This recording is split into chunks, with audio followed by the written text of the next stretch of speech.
resource curse, otherwise known as the Dutch disease. A group of Ghanaian Armed Forces Command and Staff College Senior Course 46 is currently in Uganda on a climate change, environment, security and development study tour. As part of the tour, the officers have held an engagement with the President of Uganda, Yoweri Kaguta Museveni. Course here are members of Senior Course 46. Indeed, it is heartwarming to know that a lot of your 7 generals have passed through the Ghana Armed Forces Command and Staff College. I'm here to accompany the visiting delegation from the Fraternal African State of Ghana, Your Excellency, and specifically from the Ghana Senior Staff and Command College, who are here on a study tour under the theme Climate Change, Environment Security and Development as a requirement for the fulfillment of their training program, Your Excellency.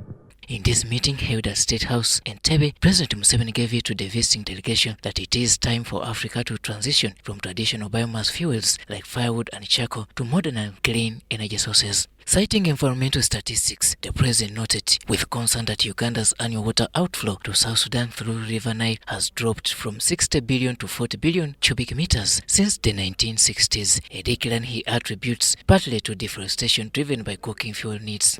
Nations that tend to have natural resources. President Museveni further linked the energy crisis to broader structural challenges in African economies. He also called for industrialization of the tropics, especially in river catchment areas like the Nile and Congo basins, to enable rational and efficient land use. Reflecting on Africa's post-independence political challenges, President Museveni warned against the politics of identity based on tribe, religion and gender and advocated for an ideology of common interest. The politics of tribes, politics of religion, politics of gender chauvinism, looking down upon women. That was the dominant politics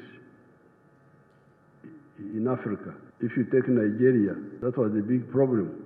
Even Ghana we had quite a bit of that. Kofi Busia, these other fellows, Nkrumah. Museveni emphasized that prosperity cannot be achieved through foreign aid, but through production and market access. From the 1930s, 30s, 40s, Nkrumah was already active. But for us, we came on the scene in the 1960s. And when we came, we found that politics of identity. Even here, it was the same story. You had a party for Catholics, a party for Protestants, a party for one of the tribes, the Baganda. He explained the importance of vertical integration using Uganda's cotton and milk sectors as examples. It seems prosperity comes from interdependence of the communities of Uganda.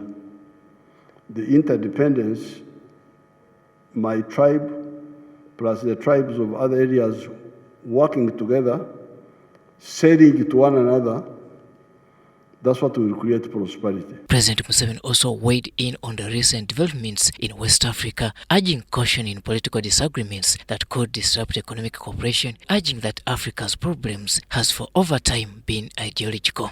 So the prosperity, so we said, what is the mission of leaders? Political, even professional like you, what is their mission?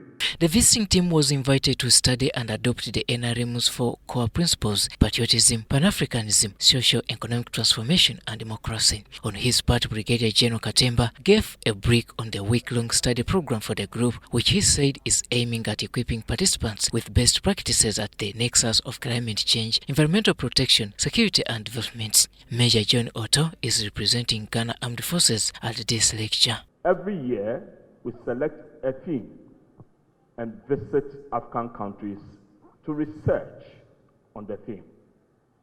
This year, we are visiting 4 countries. Robert Nyango, UBC News.